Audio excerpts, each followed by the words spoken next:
So I am excited about this podcast episode. Every ready-to-wear Paris Fashion Week, I see Kilian Hennessy or at the Cannes Film Festival, and he's an intriguing personality, hospitable and gracious to people, and he's got an interesting life. He's French-born into the notorious Hennessy cognac-making family, yet Kilian chose to carve out a different career path. He has over 20 years of experience as a perfumer, and he has worked for some of the world's top perfume departments of fashion houses before choosing to launch his own brand, Kilian Paris, in 2007. In this interview, we talk calling, how perfumery found Kilian, how perfume making is more similar to cooking than cognac making, his secret to success, and giving back. Enjoy this podcast episode with Kilian Hennessy. I've heard your story through previous interviews that you've done, but I want to know, I know you've answered this question many times, that you knew you wanted to do perfumery, but can you talk specifically about calling? How did you know it was your calling to do perfumery as opposed to your family's business? I don't know. I think the definition of a calling is that they call you, you don't call. You don't get to make the call. Yeah. I think that's the proper definition. So, and I think callings find a way of getting to you, you know. The funny thing is that I discovered the world of perfume first through an internship that I was doing at Kenzo Perfume at the end of my 4th year in college. I liked it. Honestly, I had a great boss. I enjoyed. We had a lot of fun during 3 months. Fine, but no calling.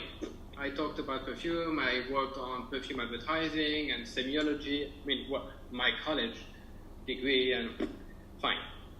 And then the 5th year of college starts, and the director of my university came to see us and say, I am terribly embarrassed, but I'm going to ask you to write a thesis, and I know it's not part of the program, but I'm going to ask you to write a thesis on top of everything you have to do, because of blah, blah, blah, blah, blah.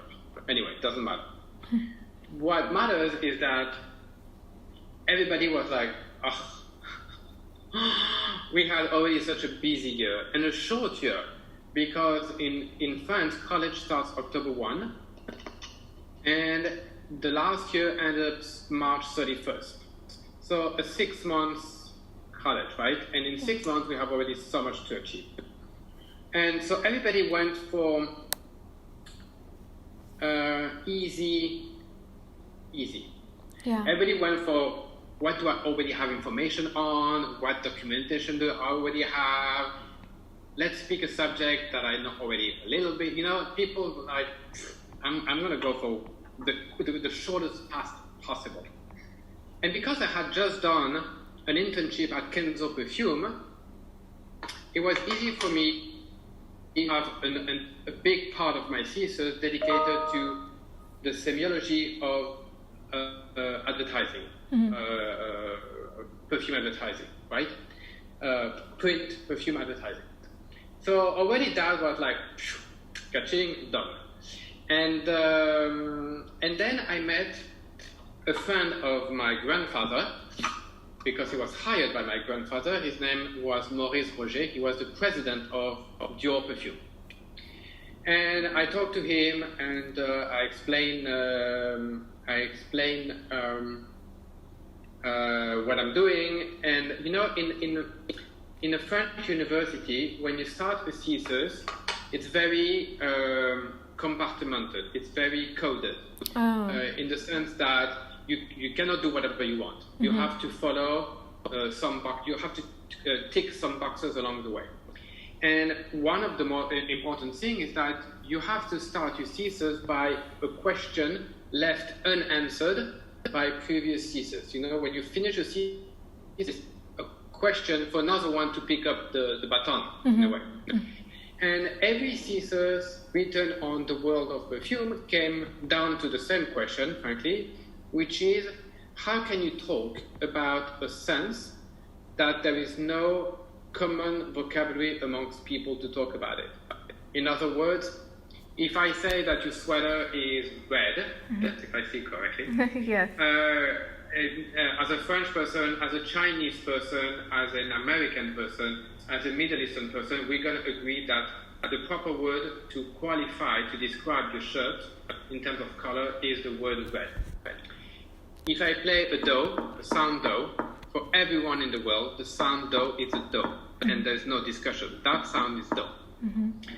In the world of perfume, there is a vocabulary, but that vocabulary, number one, is much more complex because we have 3,000 notes that exist in nature, not 3 primary colors or 7 notes. We have 3,000. Wow. And 99% of them are not available to regular people. They're only available to professionals. And when I say professionals, is perfumers. So what happens is that if I'm giving you a blotter and I'm asking you to describe it to me, it will be completely impossible to say this perfume smells ethyl praline, sandalwood, heliotropine, orange blossom. It will be impossible to say that. What you're going to say is that, oh, it smells like sugar. It smells like strawberry. So what you do is you give what you think is the cause of the smell. You're not describing the smell. You're describing what caused the smell, like strawberry, like cut grass, like and so on. And that was the beginning of my subject. So when I met Maurice, I said, this is what I want to be writing about. And he said, fantastic. Then you're going to have to learn the craft. So he put me in contact with a perfume house named Cinquième Sens, which teaches you, which is really it's 2 or 3 days internship, full day, but it's not full on to become a perfumer, but it's really a first bath in the world of perfume. And the first hour when I started smelling ingredients, that was the calling. That was the calling. So for any young person who is thinking that their calling is to go into perfume making, what would you say? It calls you, or you? How do you have to know as a young person if this is for you? I think that, there's a saying that says that the goal is to find a job where you would actually pay to do it. Because then you will never work a day in your life. Yeah. And that's how I felt. I felt like I could have paid to go work with a perfumer. Yeah. And then you knew that that was your calling. Yeah. But then I worked for Firmenich for 6 months. That was my internship. And they were like, we can pay you. I'm like, fine. Yeah. Because you were so much in love with it. Yeah. Yeah. Why was it important for you to create your own brand as opposed to doing what your last name stands for? Well, the cognac Paris was chosen when I was 20. I mean, not going to the cognac Paris, that's a decision I made when I was 23. Building my brand is a decision that I made in 2006. So I was 34. So that was like 10 years later. And during those 10 years, I worked for perfume houses, but on the fashion side. So I worked for Paco Rabanne, I worked for Alexander McQueen, and I worked for Giorgio Armani. I was creating their perfumes. But you know, those fashion houses, those perfume division of a fashion house belong to huge companies. And you're never alone making the calls. You're never calling all the shots. At the end, the product is a result of a few people deciding that that was the best combination, that was the best harmony. But personally, I have never put a perfume on the market that I wasn't highly proud of. There was always one element, at least, that I was very unhappy about. And when you keep creating creations where you're never entirely proud of, it just takes a toll on you. You know, at the end, you feel drained, completely drained, because you fight. You know, you fight so much for what you believe this product should look like, should feel like, should smell like, and when you can't get there, it's just very frustrating. And at one point, I was actually ready to leave the perfume world. I remember meeting a headhunter, and she said, you know, Kilian, I see you getting along very well with Tom Ford, and Tom Ford was designing for Saint Laurent. Mm-hmm. I see you getting along very well with Heidi, and Heidi Sliman was designing for Dior. And I was actually really on the verge of leaving the perfume world to go into the fashion world. I have no idea if I would have liked it, but I was on the verge of doing it. Wow, are you trained in fashion design as well? Not at all. And I, to be honest, I don't even understand why the headhunter proposed me to go work in the world of fashion, you know? I mean, I have a bit of an idea, which is not the most satisfying idea, but when you look at my resume, I mean, 10 years creating perfume for fashion designers. I did a nose school. I trained with the greatest perfumers, with Jacques Cavalier, with Alberto Morillas, with Thierry Vasseur. I mean, my resume is a pure perfume designer resume, pure. Yeah. It's like saying to Tom Ford, you know, I see you very well going into architecture. Yeah. You know, yeah, maybe I could be designing a few jackets and a few pants, but I mean, it's not my calling. Your calling is very niche and very detailed, so yeah. What would you say is you're 13 years into having Kilian Paris, right? Is it 13? Right. What's the secret to that, to getting to 13 years and for it to becoming a legacy? You know, it's funny. I can't believe it's been 13 years already. It feels like yesterday. You know, I think the key to longevity is to remain authentic to who you are. Mm-hmm. I think that's the key. The key is to keep creating products that you truly love. You know, you're truly proud of them. You keep having fun creating what you do. Yeah. You know, if one day I don't have fun anymore, I know it will be time to leave. Wow. But I mean, can you imagine doing something else? Because your skill is so niche. I know.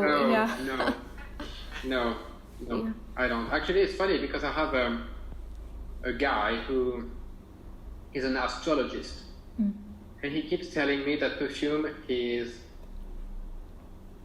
that this is not what I will be remembered for. He says, the time will come when you will start doing something else and you will understand that what you're doing right now is like playing in second division and the first division is waiting for you. And I'm like, wow.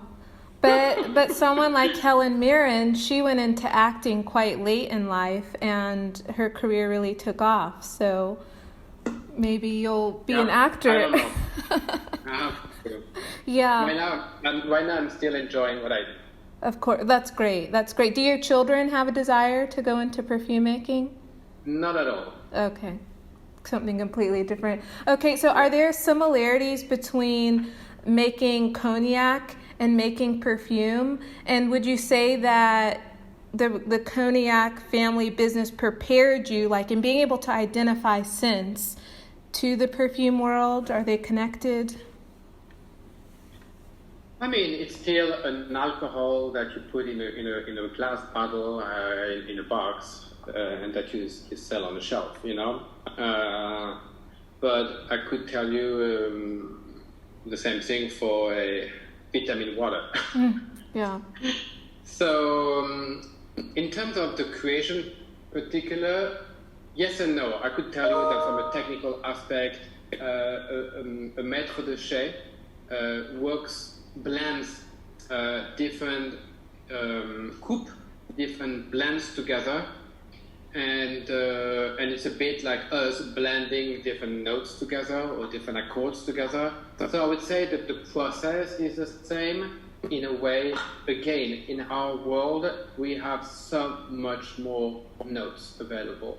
That's really the complexity of our industry, is that we have so many notes, and at the same time, not so many to create. I mean, when you think about a perfume, the melody, the accord, what really is the creativity, at the core of a perfume, what makes it unique is usually 3 to 7 ingredients.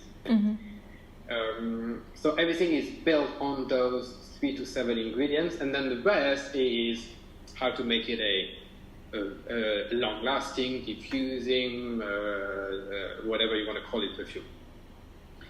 But I feel that it's probably maybe closer to cooking, because it's a recipe with a lot of ingredients available. I would find it closer. I understand that one is solid, one is liquid, so naturally you feel more inclined to say it's closer to cognac, but I think the process is actually closer to a chef. Oh, wow. That's interesting to hear. Well, do you enjoy cooking? Does that factor in? I do, but I think there is, I enjoy cooking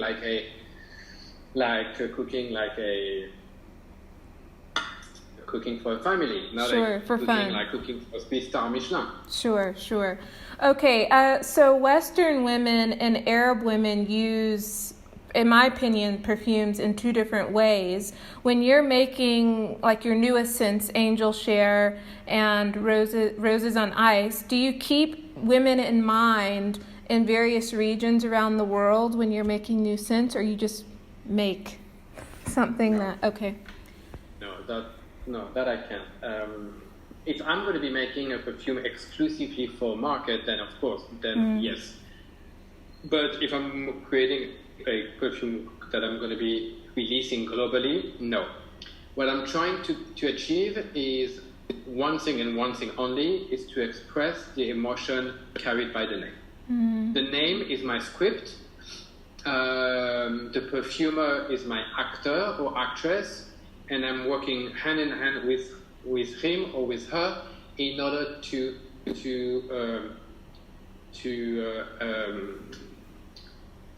what's the word?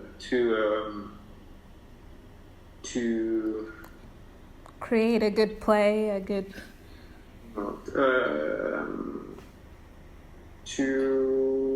Oh my goodness.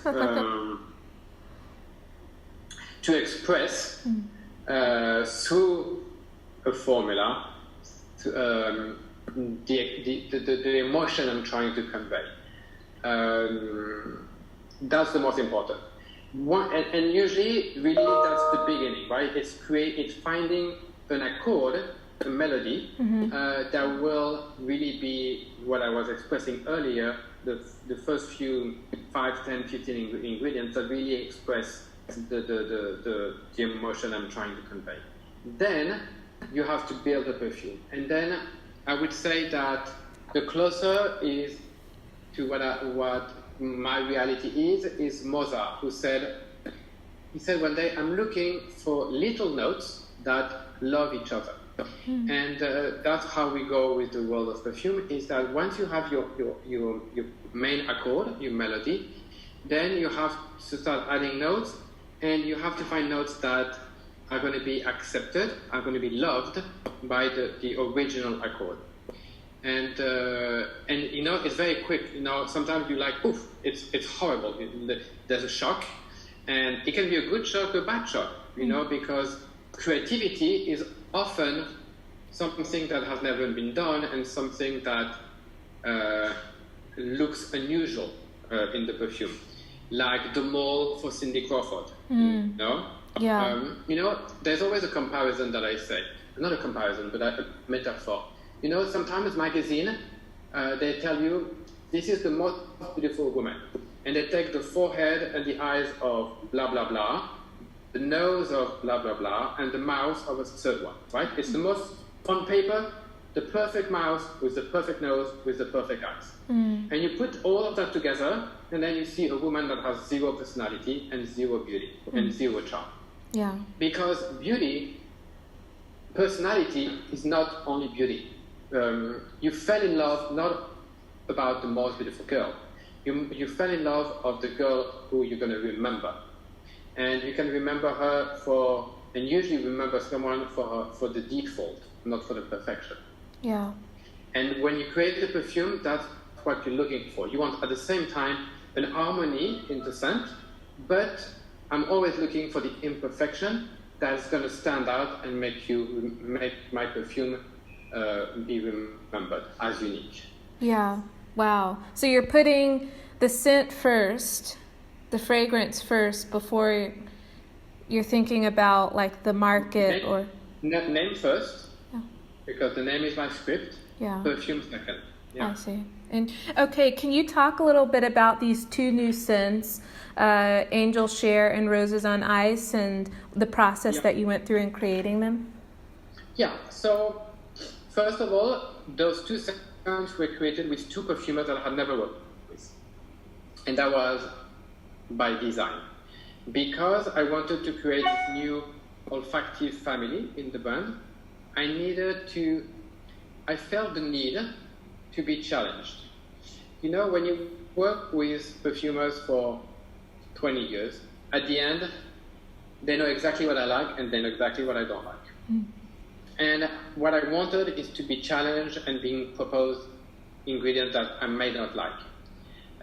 So I felt the need to be pushed a little bit behind on my boundaries, to propose something different. I already felt a bit the need with Falling in Love, and I created something that was completely different for me, a monochromatic scent, a scent that would be built more like a smell more than the perfume, and with those two scents, a bit the same idea. I wanted to propose something different to the market and something different for me. That's why I choose two perfumers that didn't know my style. I mean, they know what I do, but they would not be contrived by what they know about me. Mm-hmm. And for Roses on Ice, that is a perfume done with Frank Buckel. That's a perfumer I wanted to work for quite a while because I think he has created very interesting, very creative scents for Le Labo, including Santal. And this is a perfumer I always wanted to work with. Okay. How long did it take you to create these two scents? 18 months, roughly. Okay. Is that the average that it takes you to... It's somewhere between 6 months and 18. Okay. Yeah. Okay.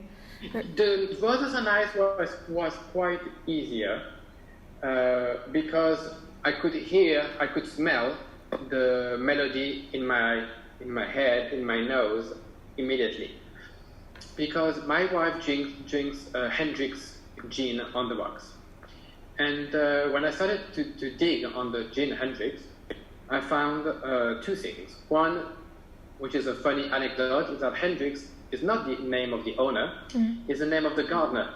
Wow. And the gardener is the one who had the idea to distill the juniper berries with cucumber and roses. Wow. Which is very unusual. But when I read that, I was like, juniper, cucumber, roses. I was like, I'm already smelling the scent, it's here, it's in my mind, in my head. So that perfume went even faster when I met Frank, and I explained the project, and Frank said, well, Kilian, we have a new technology at Firmenich called STT, Smell the Taste. It's a technology that takes flavors and that adapts the flavors to the world of scents. And he showed me an STT of cucumber. And that was so fantastic. It was green, it was fresh, it was almost aquatic. You could almost want to bite on it. So, and roses, Firmenich has such beautiful qualities of roses. So between the juniper, the roses, and the cucumber, and then Firmenich had all those new generation of aquatic notes called cascalone, and fantastic notes. the perfume was much quicker. Angel share took me much longer because angel share is really, angel share is what we call the evaporation of cognac from the oak barrel. Every year when you look at the oak barrel, the level has gone down because some of it evaporates, and we call it the share for the angels. I see. So what I wanted is really to create a scent that would be my olfactive memory of the Hennessy cognac cellars. But if you really go to the cellars, you're going to say, it smells so bad. It smells dusty. It doesn't smell good. It smells a bit like someone who has drank the night before. Like old alcohol. You don't want to smell like that. And that was, I would say, that is the challenge of this category, of the liquors category, is that you don't want someone who wears it to wearing like a liquor. Because you don't want to be wearing like a liquor, smelling like a liquor. You want to be smelling like a very unique scent, but not like a liquor.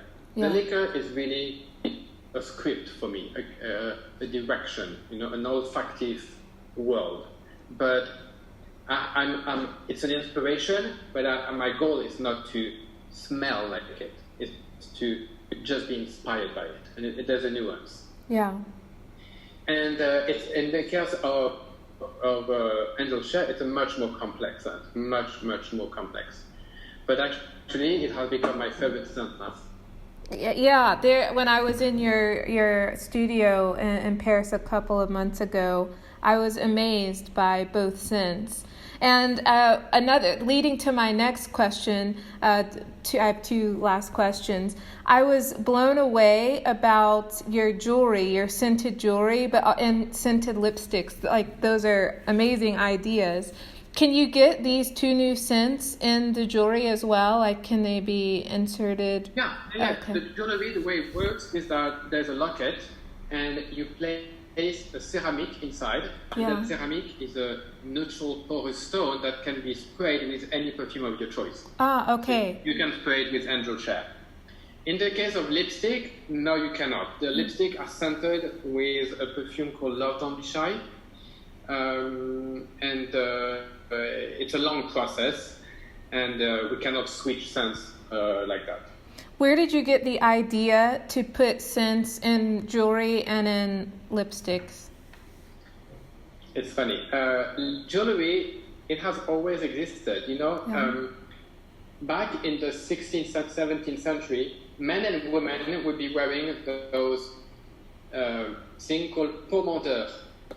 You had a chain with a piece here, like it looked a bit like an egg, and it was filled with a potpourri of flowers and aromatic notes, right?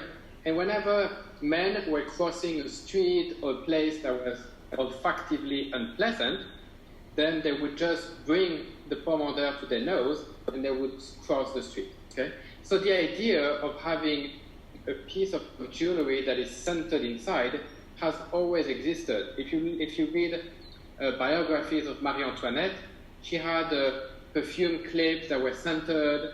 We were much more creative 2 centuries ago, Yeah. So for me, it was really putting back something very old. In the case of lipstick, again, it's funny because all lipsticks are scented. But they are scented usually with the same note of violet and rose that you have in many brands, not to mention them. And little by little, it has become the smell of lipstick, and people think that's what a lipstick smells like. But actually it's not. It's the scent that people want to give to lipstick. MAC was one of the first houses to actually make a big change, and all MAC lipsticks are scented with vanilla, synthetic vanilla. Oh. And so MAC being the #1 lipstick company in the world, I knew that women had no problem accepting a sweet vanilla lipstick on their lips. I really went 10 stories ahead by creating this much more voluptuous, much more complex, much more luxury vanilla, orange blossom, marshmallow scent. It's very nice. Now, are your scented lipsticks, if a woman licks her lips, is it going to taste bitter, like as if you get perfume in your mouth? Or if, okay, or if she gets kissed, it's the guy isn't like, ew, that's bitter. No, I mean, hopefully they won't say ew. Hopefully they're gonna say, "Oh, you taste so good. Let me try again." Yeah.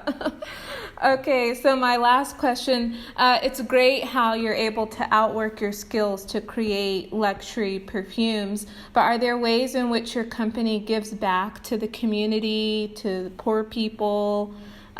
Is there like a social justice aim to anything that you're doing? So, two answers. One is we work with perfume houses, and when we use certain ingredients, we give back to a local community. So, for example, we can use with a certain quality of vetiver and that vetiver in Haiti allows the community around it to build a school, to build houses, to have water, and so on. So that is done at Perfumer's house. We make the decision of using that specific vetiver to help the community or not. Okay. And every perfume house has that now. So we try to use ingredients that help communities. The second part to your question is, that's actually something we were discussing last week when I was in Paris. We feel now that we're getting a little bit bigger, we feel like it's a time to embrace a cause. It's not an easy decision. You have the Estée Lauder cause, right, which is the cancer cause, or MAC has the AIDS cause. So we can piggyback on one of those Estée Lauder, which would be an easy way of doing it. Or we can find a cause that is unique to us, that is meaningful to us, and that's something I really have to put my mind into it. Like for 10 years, for the last 8 years, my wife and I were very involved into a organization in New York called New Yorkers for Children. And my wife was on the board of it. And we were raising money to help kids in foster care to put them through college in New York City. So this is something that we have done. It's not an easy decision, because once you commit, you commit. And it's not a commitment for 1 year. It's going to be a commitment for the brand for the next 10, 20 years. So it's not a decision that I want to take lightly, I think. Sure. But it is on your mind, which is great.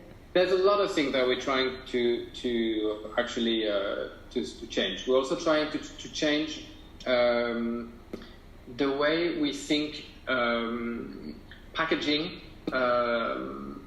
and suppliers for the environment. Yeah. And there's a lot of things that I'm learning. It's like sometimes you feel like it's a whale without an end, But for example, the new collection, this one, 100% of the materials are done in Europe, 100%, which means that we have reduced the carbon footprint as minimum as possible. There is no planes used to bring a component to the factory in France to be assembled. Wow! So that's a decision we made. We made a decision to have made so there would be no airplanes. Yeah. I don't know if you have seen our latest packaging, but now they're very small. They fit the bottle almost in, so less packaging, less waste, better for the environment. So there's all those things little by little. In all of your bottles, now it's only one thing. Before there was like 7 components. We just learned, and again, that's what I'm saying, it's a whale without a bottom sometimes. We just learned that our refill, the glass is black lacquered. And we just learned that because of the lacquering, the glass could not be recycled. So I'm like, happy to know that now. So the refill for the liquors, you will see, has no lacquering on the plastic top and no lacquering on the glass. It's completely neutral. So now we have to switch it for the other scents as well. I see. So it's a process, but once you put your mind into that, you realize that there's so much to do. Yeah. So much to do. Yeah, but I think it's really cool that you're very conscious about being sustainable, that the bottles are refillable, reusable, and yeah. We have been the first one, now I see that Dior is doing for Sauvage the same refill as us. Yeah. That Saint Laurent is copying our refill as well. So we are being copied now in that philosophy, which I'm happy about. Yeah.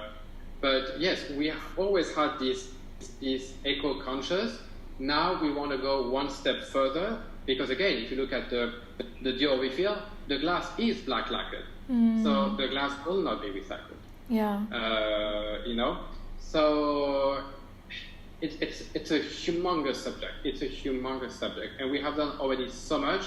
And I actually told the team that I would like to officially share with everyone on Instagram and on the website what we have done so far and what is my commitment for the brand for the next 5 years. Yeah. And once we commit, then it becomes a path, a guideline, and we have all to get there in time. Yeah. Wow. Well, Kilian, thank you so much for your time. Thank you so much. Good luck with everything. Bye-bye. Thank you. Bye-bye. I hope that you enjoyed this podcast episode and that you have found a soulful connection to the conversation. God bless you, and until the next episode, go bless somebody else.